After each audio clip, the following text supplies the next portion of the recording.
All right, guys. As promised, this is my thoughts, initial impressions, and kind of a mini review.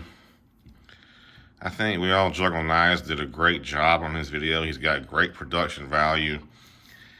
I've never known the guy personally, but he's a very good-spirited guy. He has some good humor, some good points. His editing is on point. So if you really want an in-depth review, go check out We All Juggle Knives. Kabar Modified Tanto. If you just type in Kabar Modified Tanto on YouTube, it should bring it right up. His is really the only one that's going to exist until mine now. So as you guys see, I already have the knife out. I don't like knife reviews that take 5 minutes with the knife inside the damn sheath. Let's look at the knife because that's what we're buying. We can always get a new sheath, whatever if we don't like it. Let's see the damn knife, all right? So we have some guest stars here as comparisons. So I'm going to start out with the damn knife. I mean, why start with the fucking sheath? Let's just start out with what we're actually wanting to look at, okay? You got an 8-inch blade, 1095 steel, high carbon, coated in black. The first thing I'm going to mention, and I'm going to use these knives over here as comparisons as to why this is my favorite fixed blade fighting style knife, okay? So we're going to move the sheath over here for the time being. We're going to put the first the first comparison knife, which is the Ontario Knives. I'm sorry, guys. Ontario Knives Fighting Knife SP6. It has an 8-inch blade similar to this. It has rubberized grips similar to this. It has a lanyard hole, unlike this one, and it has black coating on the blade.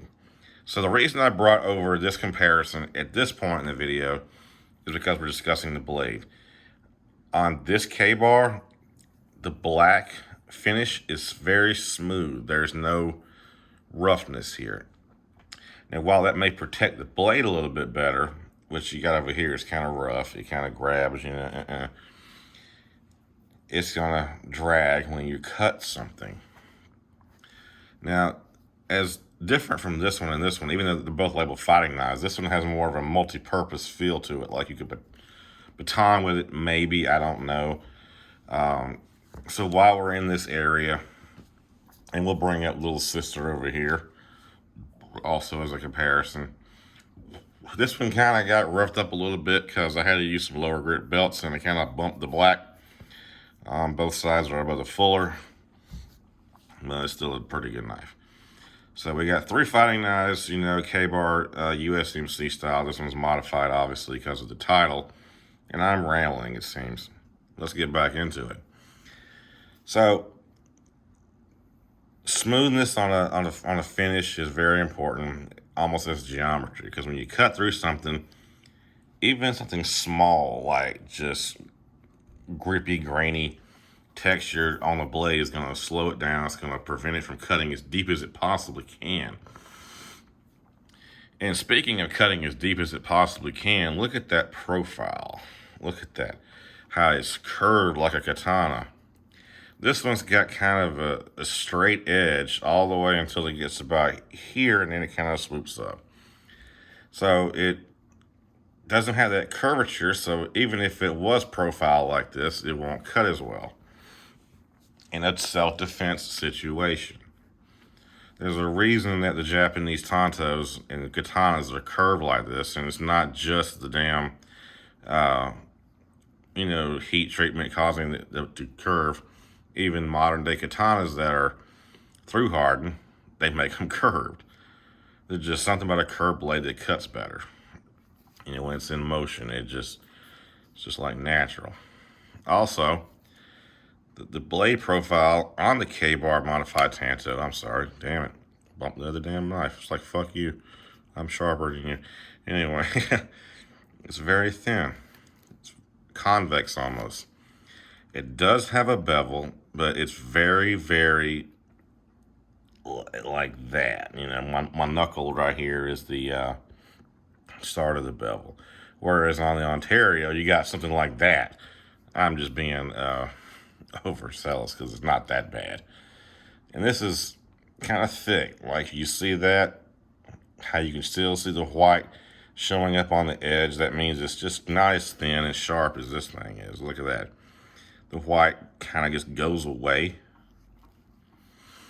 And even on this one, it's a little bit thinner profile than its big brother, but it still has that thickness where you can still see that white on the edge. Now, toughness, probably the Ontario would get it because it's so thick and you have,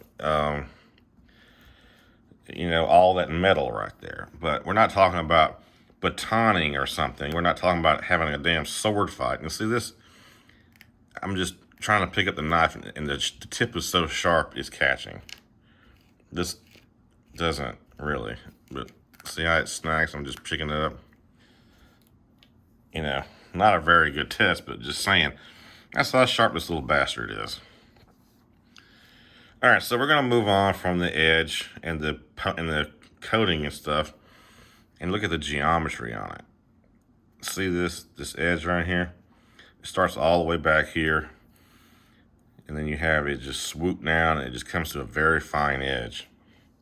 This one starts right about here, and it goes into that roof of the house looking type geometry is found on a lot of knives and shit. It's just not gonna be ever as sharp. There's no way unless you completely regrind that knife.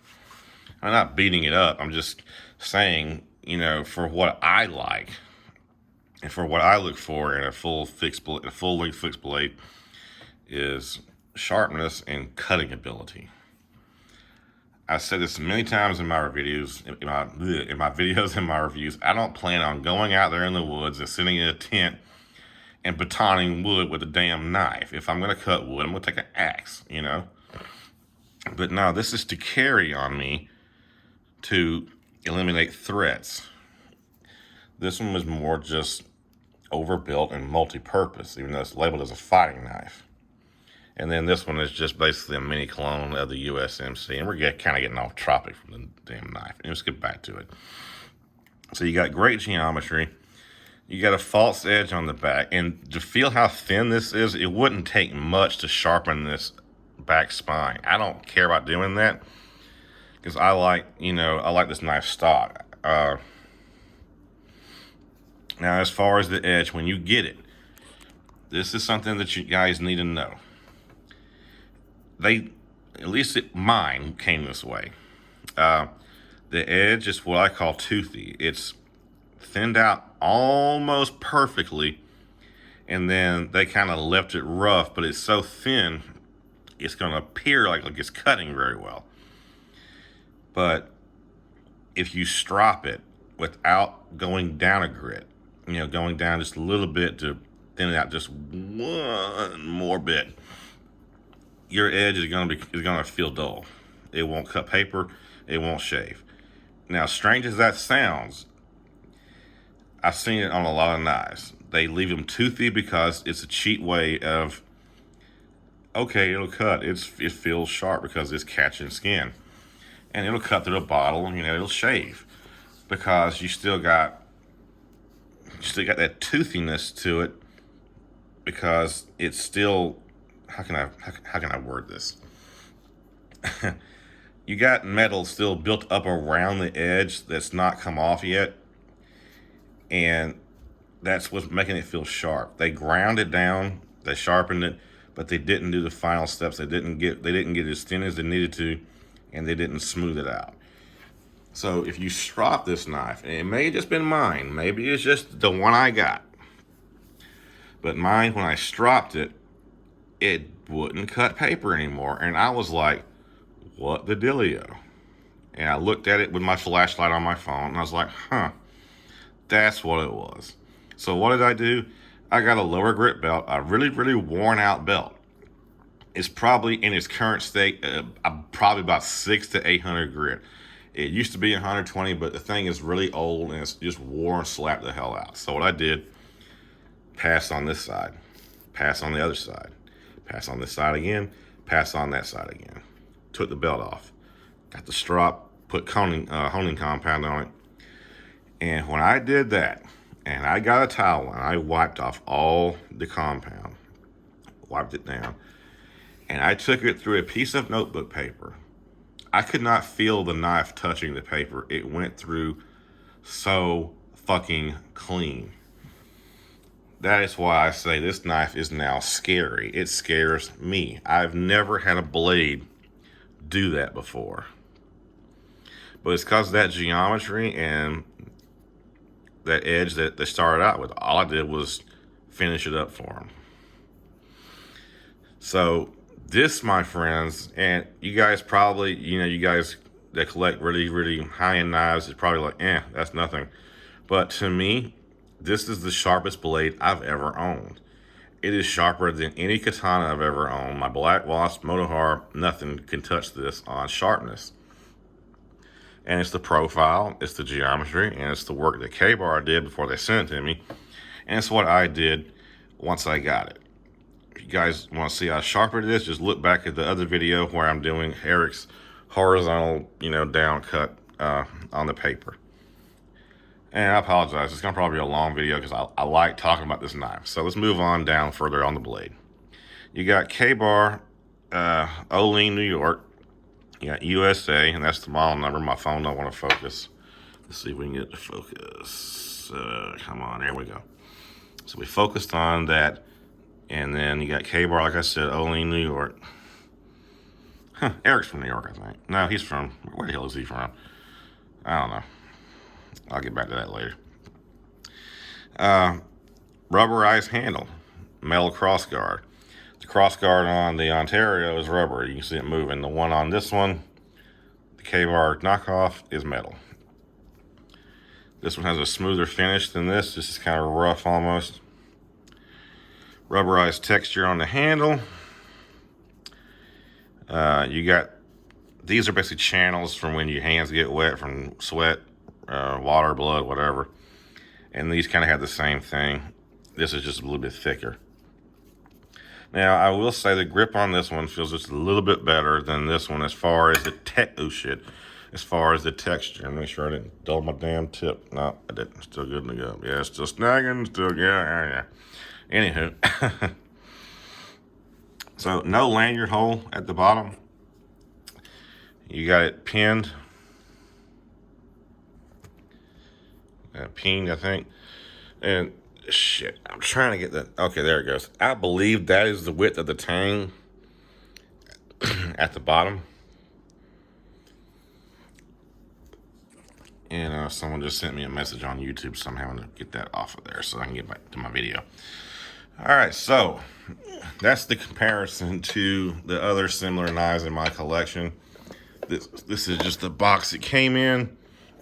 It is nothing spectacular. It's just a box that says Kabar. I don't think it even says, does it say the model of the knife on the box? No. It has their Facebook, Twitter, and Instagram. And then on the back it has the model number. So let's get to the sheath. Let's get to the least fun thing about the knife, because it's a damn sheath. It's boring. So this is made in Taiwan. The knife is made in America. This is also ambidextrous. You can turn it, the knife, like this or like that in the sheath. I was worried it was one of those sheaths that would dull the knife, but it doesn't. You have retention bars right here, and I'm going to try to put the knife in there and show you how it works. Hold on just one second, pardon me. All right, so the knife's in the sheath. And to be honest, you don't really need these snaps, so I tucked that one down, and the one at the top, I just wrapped it in itself. You have this, I guess you can use it to wrap around your neck, molly gear, however you want to do it. You got all these slots and holes on the sheath. You got plenty of carry options. But see how the knife won't come out even though it's not snapped? That's because you have these retention bars right here. You got to push down, and then the knife is can be deployed. A little look inside the sheath, and you can see it's square. It doesn't like contour to the edge. so you're not dulling your knife. And believe it or not, I've had SOG knives. The SOG Instinct I had, if you put it in the it's like you sharpen it, put it in the sheath like once, twice, just normal, he'll dull it. It's ridiculous. So good job, kind of on the sheath. And you got that belt loop. This does not unsnap. Nope. Nylon right here. And you got a plate right here, like I said, that has the retention bars on it. The last thing I'm gonna do, guys, is put a full-length Tanto next to this. This is the donated Hanway Raptor Tanto that my buddy Arizona Bladesman sent me, Eric, aka Eric. And you got 8 inches of blade over here. Now, sitting it beside this thing makes it look tiny, but trust me, this knife is not tiny. Look at that in my hand. It's just an actual Tanto is very, very long. Well, you put the guards together, you got, what is that? Probably, this is a 4-inch blade. So you got at least, what, 3 inches more of blade on our actual Tanto. But carrying something like this becomes really cumbersome. It's also about $300 if you could find one right now. But yep, this thing gets my definite thumbs up. Let's see if I got any hair I can shave. Let's see here. Not my ugly ass legs. Don't cut yourself, stupid.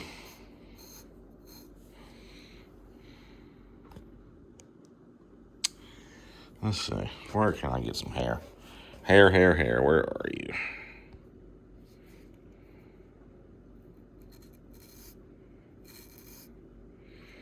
Yeah, got that one. Got that. I'm not going to try to get under my leg and damn fucking disembowel myself some kind of way. Let's see here. That's not even in hair. That's a fucking line on my leg, dummy. Alright, anywho. I'm bald, apparently. Let's see if I got some over here. I don't think I got shit. I got so many knives and I've been sharpening the shit out of them.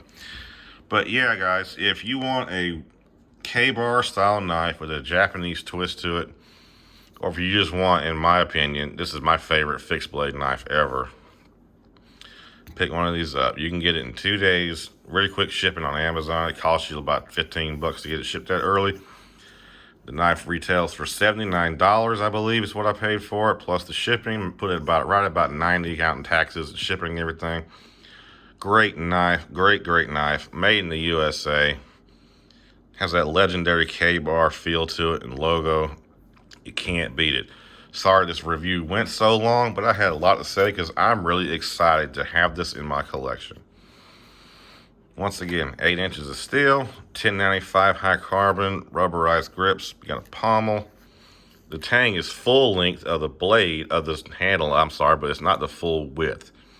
So it's probably about, it's right there, you know. I showed you guys a minute ago. Get your hand out of the way, stupid.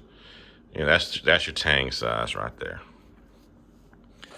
Anyway, guys, we will see you in the next video. Peace, and say my name. Get this knife.